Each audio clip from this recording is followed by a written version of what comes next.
This is crazy. I lost a bunch of that firewood already.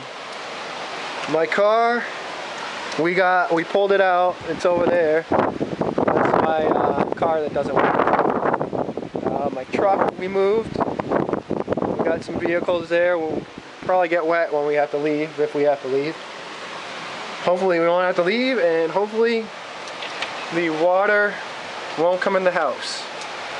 The barn is filled with water to some degree, and this is about, my feet are about the level of the inside of my house, and you can see I've got 1-2 steps left to go, a couple feet of clearance. That is my garden, one of them right there. You can see the tops of some tomato plants sticking out, and my peppers are under there. And the road is now blocked off, and check the bridge out. It does not have much clearance.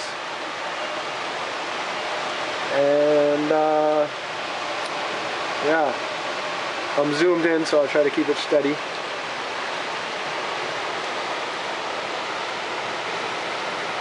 Alright, sorry for the shaky.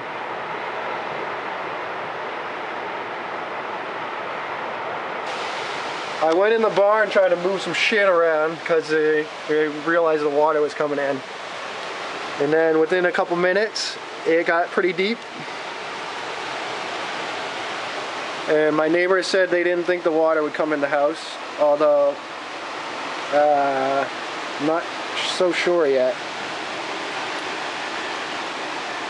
So, positivity is a must here, folks.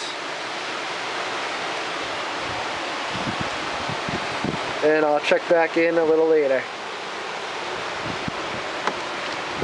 Peace out.